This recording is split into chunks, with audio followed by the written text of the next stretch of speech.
Good morning students. आज हम अपने रिवीजन वर्क में पार्ट 11 पर्यावरण ले रहे हैं।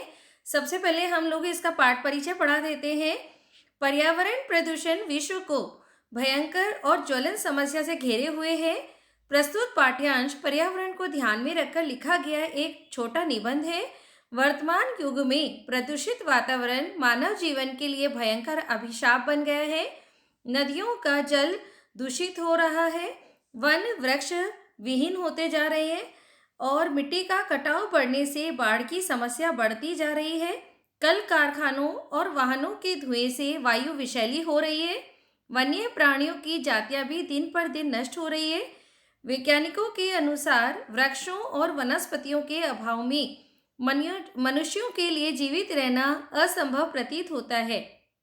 पत्र, पुष्प, फल, काष्ठ, छाया एवं औषधि प्रदान करने वाले पदार्थों और वृक्षों की उपयोगिता वर्तमान समय में अधिक है। ऐसी परिस्थिति में हमारा कर्तव्य है कि हम पर्यावरण के संरक्षण का अनेक उपाय करें। वृक्षारोपण, नदी जल की स्वच्छता, ऊर्जा के संरक्षण, वापी, कूप, तड़ाग, बगीचे आदि का निर्माण कराएं। उनको स्वच्छ रखने में प्रयत्नशील हों ताकि जीवन सुखमय और उपद्रव रहित हो सके। सबसे पहले हम स्टूडेंट्स इसका फर्स्ट पैराग्राफ पढ़ लेते हैं। देखिए, फर्स्ट पैराग्राफ में हमें क्या बताया जा रहा है? प्रकृति समीक्षाम प्राणिनाम संरक्षणाय यतते। या पहले सबसे पहले हम इसका संदर्भ बताएंगे कि प्रस्तुत गद्यांश हमारी पाठ्य पुस्तक शेमुशी के पर्यावरण नामक पाठ से लिया गया है। प्रसंग होगा हमारा, प्रस्तुत गद्यांश में लेखक पर्यावरण का अर्थ, उसके महत्व और प्रदूषित पर्यावरण के प्रभाव पर वर्णन करते हुए कहता है। अब इसका हिंदी अनुवाद कर रहे हैं। प्रकृति समीक्षाम प्राणिनाम संरक्षणाय यतते। इसका मतलब है प्रकृति सभी जीवधारियों की भलीभांति रक्षा करने का प्रयत्न करती है। इयं सर्वान् पुष्पाति विविधे प्रकारे सुख साधने च तर्पयति। यह मतलब होता है यह सभी का पोषण करती है तथा अनेक प्रकार के सुख के साधनों से उसे तृप्त करती है। पृथ्वी जलम तेज वायु आकाश च अस्या प्रमुखानि तत्वानि। इसका आ जाएगा कि पृथ्वी, जल, तेज, वायु और आकाश इस पृथ्वी के प्रमुख तत्व हैं। तानि मिलित्वा पृथक्त्वा वा अस्माकं पर्यावरण रचयन्ति। वे ही तत्व मिलकर अथवा अलग अलग हम प्राणियों के पर्यावरण को बनाते हैं। फिर है आवृत्ति परितः समतातः लोक अनेन इति पर्यावरणम।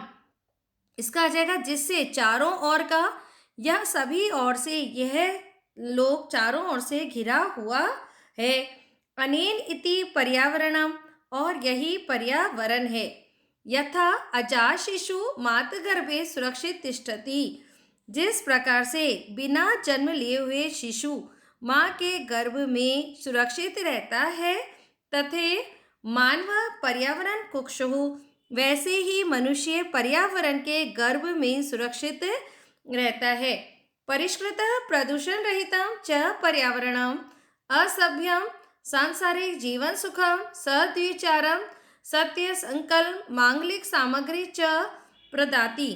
इसका आ जाएगा शुद्ध और प्रदूषण रहित वातावरण हमारे लिए संसार संबंधी जीवन का सुख और आनंद, अच्छे विचार, सत्य संकल्प और मांगलिक सामग्री प्रदान करता है।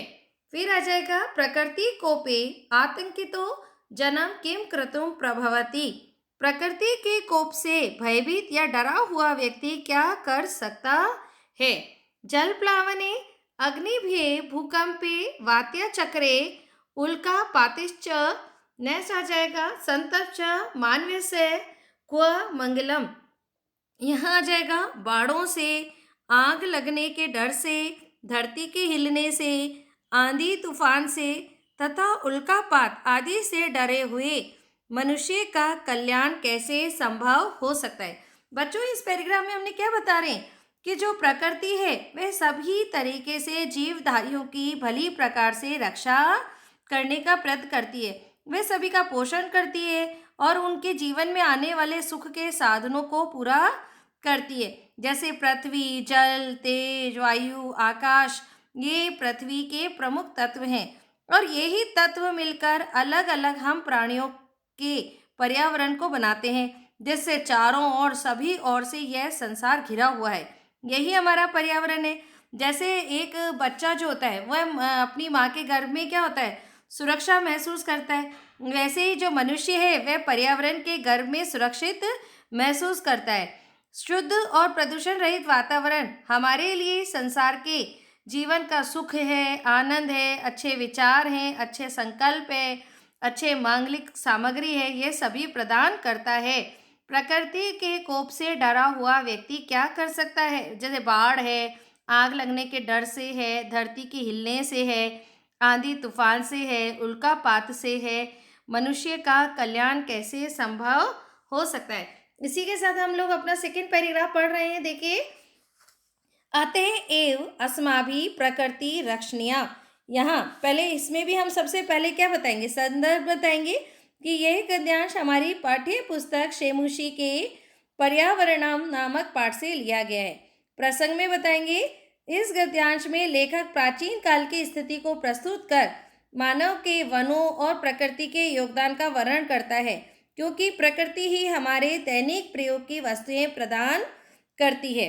इसका हिंदी अनुवाद है, अतएव अस्माभि प्रकृति रक्षणीया, इसलिए हम मनुष्य को प्रकृति की रक्षा करनी चाहिए। तेन च पर्यावरणम रक्षिता भविष्यति।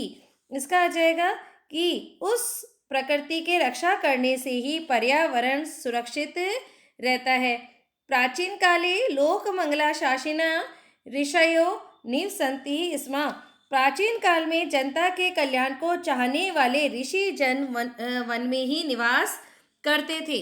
क्यों? यत ही वने सुरक्षिता पर्यावरणम उपलभ्यते, इसमें क्योंकि वह पर्यावरण में ही भली भांति रक्षा किया हुआ पर्यावरण प्राप्त किया जा सकता है। क्योंकि क्या करते थे, जंगल में ही रहते थे और जंगल में ही उन्हें रक्षा किया हुआ पर्यावरण प्राप्त हो जाता था। फिर है, तत्र विविधा विहगा कलकुजिता श्रेय रसायना ददाति। अनेक प्रकार के पक्षी कलरव और कूंजन से अमृत के समान कानों को अच्छा लगने वाला रसायन प्रदान करते हैं। नेक्स्ट आ जाएगा, सरिता गिरि निर्जराश्च अमृत स्वादु निर्मलम जलम प्रयच्छन्ति। नदियां और पर्वतीय झरने अमृत के समान स्वादिष्ट स्वच्छ जल देते हैं। वृक्ष लताश्च फलानि पुष्पाणि इंधन काष्ठकानि च बाहुलेन। नेक्स्ट आ जाएगा प्रभेंती, ये आ जाएगा कि पेड़ और बेलें फल फूल ईंधन की लकड़ी बहुत अधिक मात्रा में भली भांति भेंट स्वरूप प्रदान करते हैं। नेक्स्ट है, शीतल मंद सुगंध वन उपवना औषध कल्पम प्राणवायु वितरंती। वन का शीतल मंद सुगंधित पवन प्राणवायु वितरित करता है। बच्चों, इस पैराग्राफ में भी क्या बताना चाह रहा है लेखक कि हम मनुष्य, जब प्रकृति हमें इतना अच्छा पर्यावरण दे रही है तो हम मनुष्यों को भी प्रकृति की रक्षा करनी चाहिए और उस प्रकृति रक्षा करने से ही पर्यावरण सुरक्षित रहेगा। प्राचीन काल में बच्चों क्या होता था कि जनता को कल्याण चाहने वाले जो ऋषिजन होते थे ना, वो भी वन में ही निवास करते थे, क्योंकि जंगल में ही उनको मालूम था कि स्वच्छ पर्यावरण प्राप्त किया जा सकता है।